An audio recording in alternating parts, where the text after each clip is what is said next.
একাদশ দ্বাদশ শ্রেণীর অর্থনীতি বিষয়ের প্রিয় শিক্ষার্থীরা, চিত্রা মহিলা ডিগ্রি কলেজের অনলাইন অর্থনীতি ক্লাসের পক্ষ থেকে তোমাদেরকে স্বাগত জানাচ্ছি। আমি অলোকেশ মণ্ডল, প্রভাষক অর্থনীতি, চিত্রা মহিলা ডিগ্রি কলেজ, তেরোখাতা, খুলনা। প্রিয় শিক্ষার্থীরা, তোমরা দেখেছ লকডাউনের আজ দ্বিতীয় দিন। গতকাল বাংলাদেশে সর্বোচ্চ 96 জন প্রিয়জনকে আমরা হারালাম। অনেক বিশিষ্ট জনদেরকে হারিয়েছি। করোনা এখন বিশ্বব্যাপী এক ভয়াবহ রূপ ধারণ করেছে। এমতো অবস্থায় তোমরা সবাই স্বাস্থ্যবিধি মেনে ঘরে অবস্থান করো এবং অনলাইনে আমরা আমাদের পড়ালেখাটা চালিয়ে যাওয়ার চেষ্টা করি। তোমাদের সহযোগিতা পেলে আশা করি আমরা আমাদের পড়ালেখায় পিছিয়ে থাকব না। এই সংকটময় পরিস্থিতিতেও আমাদের পড়ালেখাটাকে অব্যাহত রাখতে পারব। প্রিয় শিক্ষার্থীরা, আশা করি তোমরা সবাই সুস্থ আছো। আজ আমরা আমাদের ক্লাসে প্রবেশ করতে যাচ্ছি। আমি আজ অর্থনীতি প্রথম পত্রের দ্বিতীয় অধ্যায়ের স্থিতিস্থাপকতা বিষয় নিয়ে আলোচনা করব। স্থিতিস্থাপকতার উপরে অনেকগুলো ক্লাস ইতিপূর্বে হয়েছে। এই অধ্যায়ের উপরে অনেক ক্লাস হয়েছে, স্থিতিস্থাপকতারও ক্লাস হয়েছে, কিন্তু আজকে আমরা যে বিষয়টা আলোচনা করব সেটা হলো স্থিতিস্থাপক চাহিদা এবং অস্থিতিস্থাপক চাহিদা।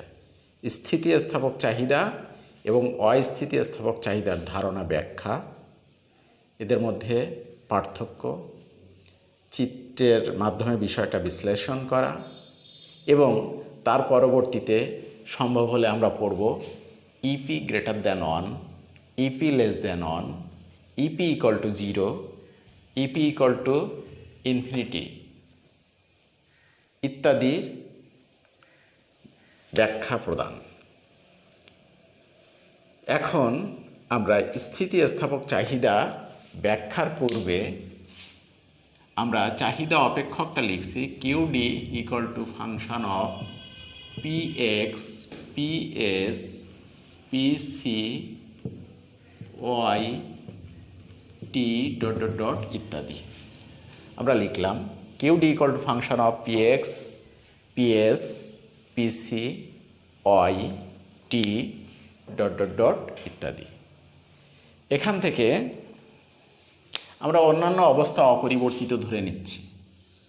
অন্যান্য অবস্থা অপরিবর্তিত ধরে চাহিদা অপেক্ষকে বিবেচিত অন্যান্য চলকের মান অপরিবর্তিত থেকে বা স্থির থেকে কোনো দ্রব্যের দামের শতকরা বা আপেক্ষিক পরিবর্তন যে হারে হয়, উহার চাহিদার শতকরা বা আপেক্ষিক পরিবর্তন যদি তার চেয়ে বেশি হারে হয় তাহলে তাকে স্থিতিস্থাপক চাহিদা বলে।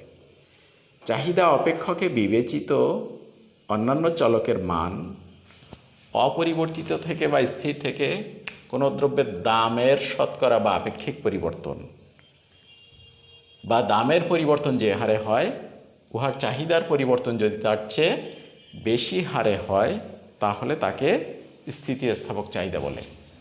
আমি একটু লিখি,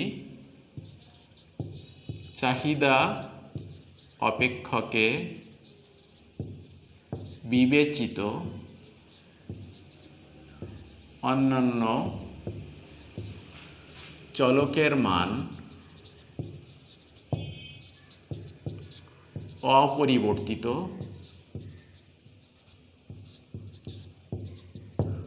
বা স্থির থেকে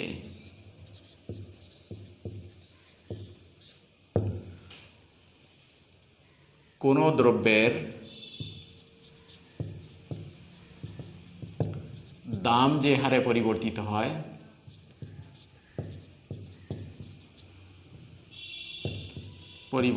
হয়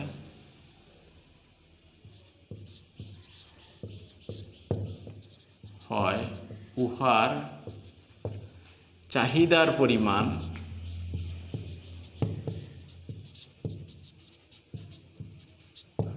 যদি তার চেয়ে বেশি হারে, আমরা এখানে একটা আন্ডারলাইন করলাম, বেশি হারে পরিবর্তিত হয়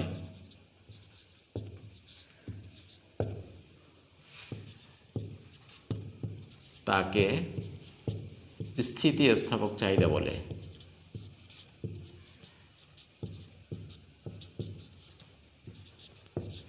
চাহিদা বলে। চাহিদা অপেক্ষকে বিবেচিত অন্যান্য চলকের মান অপরিবর্তিত বা স্থির থেকে কোনো দ্রব্যের দাম যে হারে পরিবর্তিত হয়, চাহিদা উহার চাহিদা পরিমাণ যদি তার চেয়ে বেশি হারে পরিবর্তিত হয় তাহলে তাকে স্থিতিস্থাপক চাহিদা বলে। আশা করি বিষয়টা বোঝা গেল। এখানে এটা একটা চাহিদা অপেক্ষক, আমি অন্যান্য চলকের মান অপরিবর্তিত বা স্থির ধরে নিলাম, নিয়ে কোনো দ্রব্যের দাম যে হারে পরিবর্তিত হবে, চাহিদা যদি তার চেয়ে বেশি হারে পরিবর্তিত হয় তাহলে তাকে বলা হবে স্থিতিস্থাপক চাহিদা। সাধারণত বিলাসজাত দ্রব্য, বিলাসজাত দ্রব্য কাকে বলে? বিলাসিতার জন্য দরকার, মানুষের বেঁচে থাকার জন্য যে দ্রব্য যে দ্রব্য অবশ্যই দরকার এমন কিছু না, যে দ্রব্য ছাড়া মানুষ বেঁচে থাকতে পারে না, এরকম না। মানে বিলাসিতার জন্য, আরাম আয়েসের জন্য যে সমস্ত দ্রব্য সামগ্রী প্রয়োজন তাদেরকে আমরা বলি বিলাসজাত দ্রব্য। মনে করো এমতো মুহূর্তে আমি ক্লাসটা চালানোর স্বার্থে ফ্যানটা অফ করে রাখলাম, প্রচণ্ড গরম। আমরা সমাজের এক শ্রেণীর বিত্তবান লোক আছে যারা ফ্যান বাদ দিয়ে এসির ভেতরে থাকতে পছন্দ করে, মানে অপেক্ষাকৃত ঠান্ডা। কিন্তু আমরা প্রাকৃতিক বাতাসেও বেঁচে থাকতে পারি, ফ্যানের বাতাসও মানুষকে কিছুটা স্বস্তি দেয়, এসিতে অনেক বেশি তৃপ্তি হয়তো অনুভব করি। তারপরেও বেঁচে থাকার জন্য ফ্যান বা এসি অপরিহার্য না, এটা ছাড়াও মানুষ বেঁচে থাকতে পারে। তারপরে টিভি, ফ্রিজ ইত্যাদি, গাড়ি, এগুলো ছাড়াও মানুষ কিন্তু বাঁচতে পারে। কিন্তু মানুষের আরাম আয়েসের জন্য এগুলো সহযোগিতা করে। তাই এই সমস্ত দ্রব্যকে আমরা বলি বিলাসজাত দ্রব্য। এই সমস্ত দ্রব্যের দাম যদি সামান্য কমে চাহিদা অনেক বেড়ে যায়, আর দাম যদি সামান্য বাড়ে চাহিদা অনেক কমে যায়। তোমরা দেখে থাকবে বিশ্বকাপ খেলার সময় টিভির দাম সামান্য কমানো হয়, এতে চাহিদা অনেক অনেক বেড়ে যায়। ঈদের আগে ফ্রিজের দাম কমিয়ে দেওয়া হয় একটু, হয়তো যে হারে কমানো হলো চাহিদা তার কয়েক গুণ বেড়ে গেল। এই যে দামের সামান্য পরিবর্তনে চাহিদা তার চেয়ে অনেক বেশি হারে পরিবর্তিত হলো, এই ধরনের চাহিদাকে আমরা বলবো স্থিতিস্থাপক চাহিদা। আর কোন দ্রব্যের ক্ষেত্রে চাহিদা স্থিতিস্থাপক হয়? বিলাসজাত দ্রব্যের ক্ষেত্রে চাহিদা স্থিতিস্থাপক হয়ে থাকে। আমরা চিত্রের মাধ্যমে স্থিতিস্থাপক চাহিদা ব্যাখ্যা করব। চিত্রের মাধ্যমে স্থিতিস্থাপক চাহিদা ব্যাখ্যা।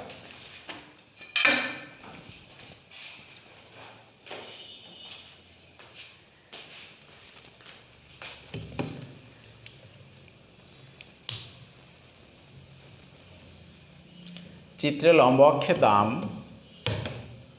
ভূমি অক্ষে দ্রব্যের পরিমাণ নির্দেশ করা হলো।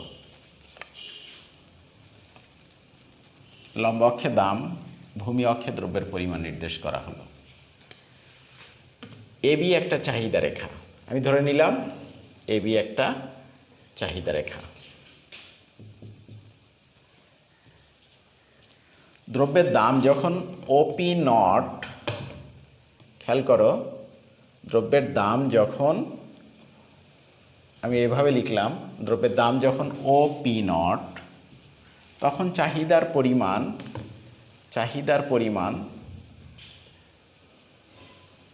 তখন O Q not.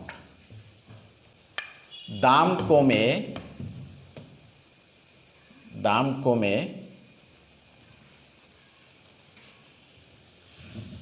OP on হলে চাহিদা বেড়ে ও কিউ অন হয়, ও কিউ অন হয়। এটা হলো চাহিদার পরিবর্তন, এইটুকু হলো দামের পরিবর্তন, এটা চাহিদার পরিবর্তন। ঠিক আছে?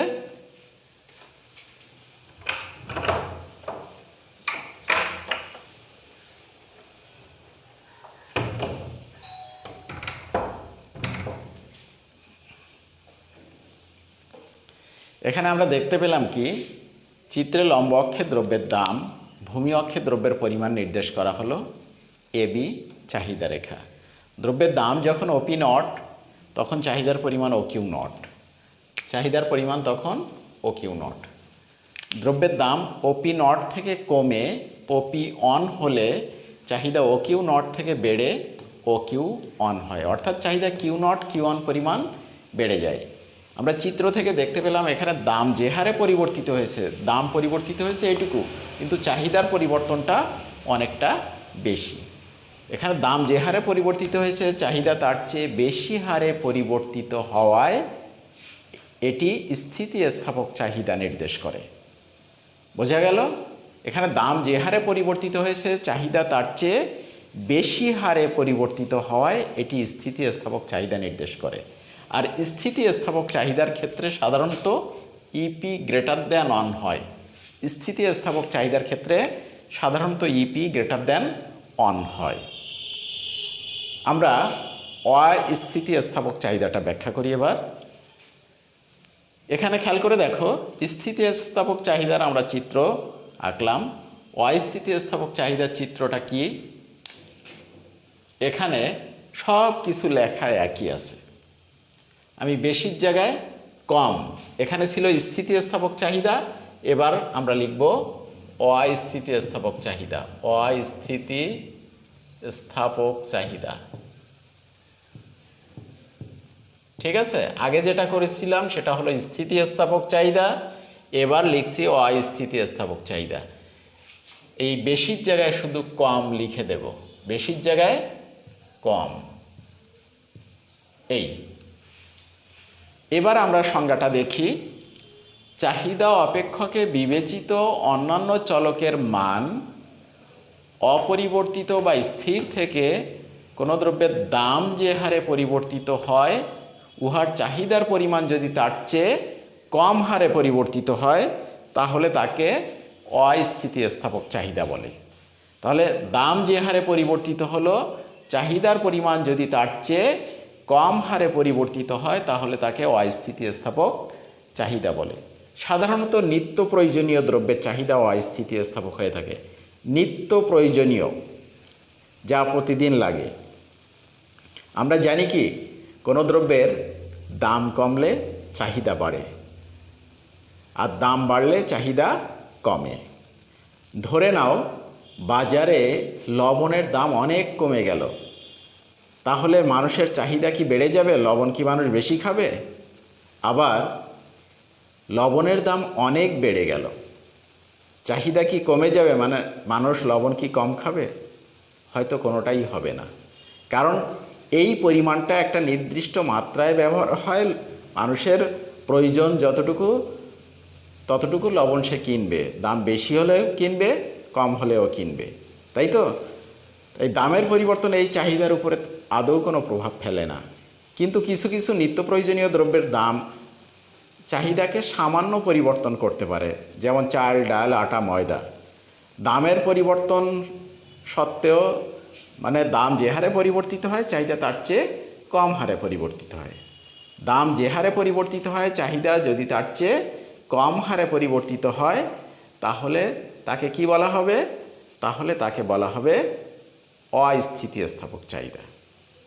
কোনো দ্রব্যের দাম যে হারে পরিবর্তিত হয়, উহার চাহিদার পরিমাণ যদি তার চেয়ে কম হারে পরিবর্তিত হয়, তাহলে তাকে অস্থিতিস্থাপক চাহিদা বলে। সাধারণত নিত্য প্রয়োজনীয় দ্রব্যের চাহিদা অস্থিতিস্থাপক হয়ে থাকে।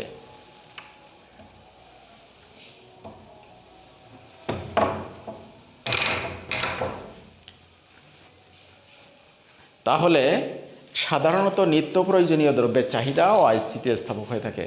আমরা একটু আগে দেখলাম যে স্থিতিস্থাপক দ্রব্যের চাহিদা রেখা অনেকটা ঢালু হয়ে থাকে, আর অস্থিতিস্থাপক দ্রব্যের চাহিদা রেখা হবে অনেকটা খাড়া প্রকৃতির। দেখা যাক সেটা কেমন হতে পারে। এবার নিম্নে চিত্রের মাধ্যমে আমরা বিষয়টা ব্যাখ্যা করি। চিত্রে অস্থিতিস্থাপক চাহিদার অস্থিতিস্থাপকতা ব্যাখ্যা করা হলো। চাহিদার অস্থিতিস্থাপকতা ব্যাখ্যা করা হলো।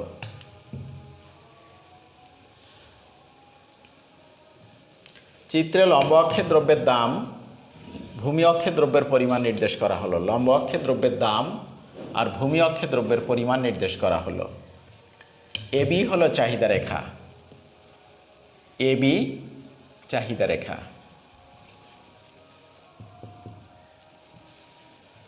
দ্রব্যের দাম যখন ওপি নট,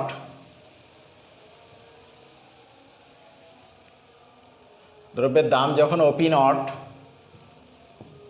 তখন চাহিদার পরিমাণ ও কিউ নট।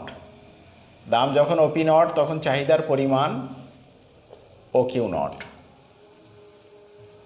দ্রব্যের দাম ওপি নট থেকে কমে, ওপি নট থেকে কমে ওপি অন হলে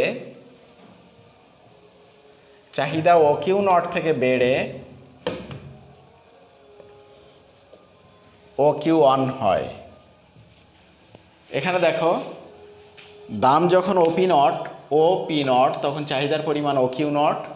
দাম ওপি নট থেকে কমে ওপি অন হলে চাহিদা ও কিউ নট থেকে বেড়ে ও কিউ অন হয়। অর্থাৎ চাহিদা কিউ নট কিউ অন পরিমাণ বাড়ে। চাহিদা বাড়ছে এইটুকু, চাহিদা বাড়ছে কিউ নট কিউ অন পরিমাণ, আর দাম কমছে পি নট থেকে পি অন পরিমাণ। দামের পরিবর্তন এতটা, কিন্তু চাহিদার পরিবর্তন খুবই অল্প। এখানে দাম যে হারে পরিবর্তিত হয়েছে, চাহিদা যদি তার চেয়ে কম হারে পরিবর্তিত হয় তাহলে তাকে কি বলা হবে? অস্থিতিস্থাপক চাহিদা। চাহিদা অপেক্ষকে বিবেচিত অন্যান্য চলকের মান অপরিবর্তিত থেকে বা স্থির থেকে কোনো দ্রব্যের দাম যে হারে পরিবর্তিত হয়, উহার চাহিদার পরিমাণ যদি তার চেয়ে কম হারে হয় তাহলে তাকে অস্থিতিস্থাপক চাহিদা বলে। চিত্র থেকে দেখতে পেলাম, চিত্রে এবি একটি চাহিদা রেখা। দাম যখন ওপি নট তখন চাহিদার পরিমাণ ও কিউ নট। দাম কমে ওপি অন হলে চাহিদা বেড়ে হয় ও কিউ অন। এখানে দাম যে হারে পরিবর্তিত হয়েছে, চাহিদা তার চেয়ে কম হারে পরিবর্তিত হয়েছে, তাই এটি অস্থিতিস্থাপক চাহিদা নির্দেশ করে। এবার আমরা ইপি ইকুয়াল টু অনের ব্যাখ্যা দিব। EP equal to one, EP equal to অনের ব্যাখ্যা।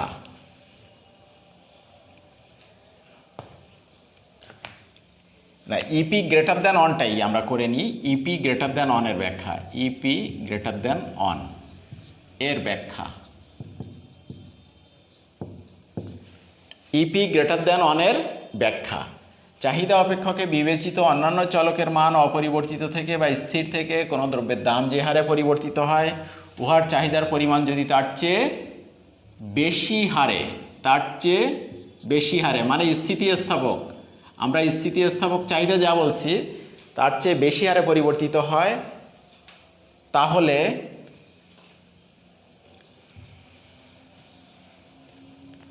তাহলে ইপি গ্রেটার দ্যান অন হবে, ইপি গ্রেটার দ্যান অন হবে। একে স্থিতিস্থাপক চাহিদা বলে, স্থিতিস্থাপক চাহিদা বলে, একে স্থিতিস্থাপক চাহিদা বলে।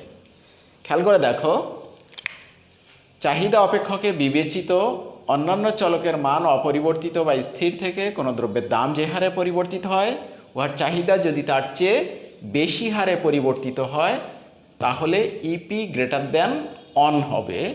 একে স্থিতিস্থাপক চাহিদা বলে, একে স্থিতিস্থাপক চাহিদা বলে। এইটা আমরা সূচি এবং চিত্রের সাহায্যে বিষয়টা ব্যাখ্যা করি। সূচি এবং চিত্রের সাহায্যে বিষয়টি ব্যাখ্যা করি। সূচি, গাণিতিক উদাহরণ এবং চিত্র। সূচি, গাণিতিক উদাহরণ এবং চিত্র। দেখো, চাহিদা সূচি, এটা একটা চাহিদা সূচি পি কিউ। পি এর মান 10, কিউ এর মান 100 ধরে নিলাম। পি এর মান কমে 9 হলো, কিউ এর মান 120 ধরলাম, 120।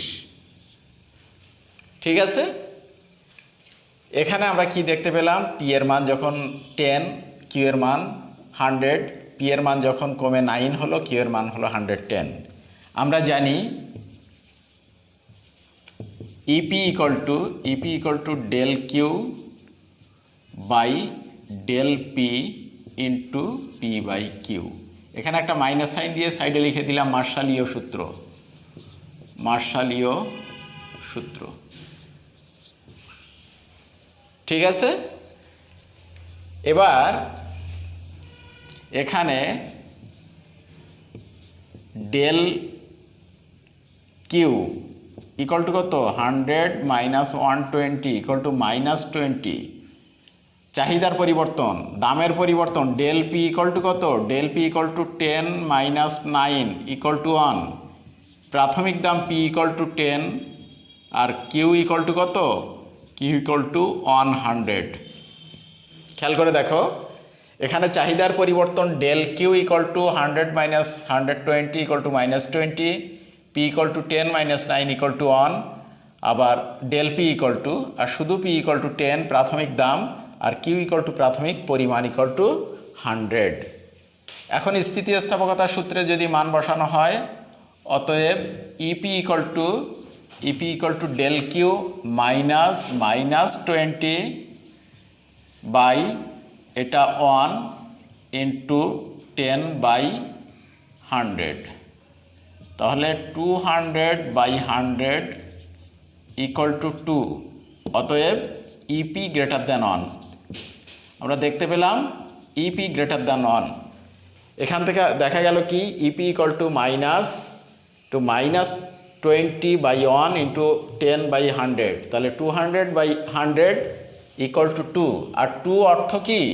E P greater than 1। আর চিত্রে ব্যাখ্যা তো আগের মতোই, স্থিতিস্থাপক চাহিদার চিত্র।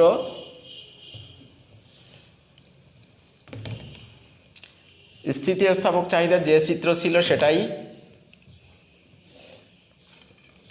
মনে করো কিউ ডি একটা চাহিদা রেখা, এখানে কিউ নট, এখানে পি।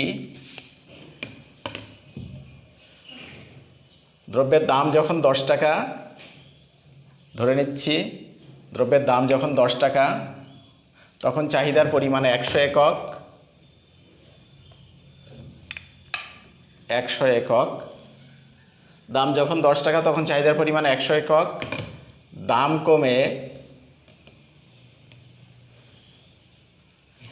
কমে 9 টাকা হলে চাহিদা বেড়ে হলো কত একক?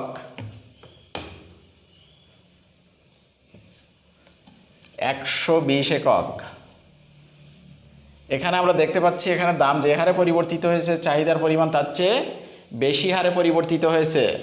দাম যখন 10 টাকা, তখন চাহিদার পরিমাণ কত একক? 100 একক। দাম কমে 9 টাকা হলো, চাহিদা বেড়ে হলো 120 একক। চিত্র থেকে দেখা যায় এখানে দাম যে হারে পরিবর্তিত হয়েছে, চাহিদা তার চেয়ে বেশি হারে পরিবর্তিত হয়েছে। তাই এক্ষেত্রে ইপি গ্রেটার দ্যান 1 হবে। এর ব্যাখ্যাটা একইভাবে অস্থিতিস্থাপক চাহিদার যে ব্যাখ্যা ছিল, ইপি লেস দ্যান 1 এর ব্যাখ্যা একই। আর দাম যে হারে পরিবর্তিত হয়, চাহিদার পরিমাণ যদি একই হারে পরিবর্তিত হয়, তাহলে ইপি ইকুয়াল টু 1 হবে। এখানে বেশি হারের জায়গায় কম হারে লিখলে ইপি লেস দ্যান 1 হবে।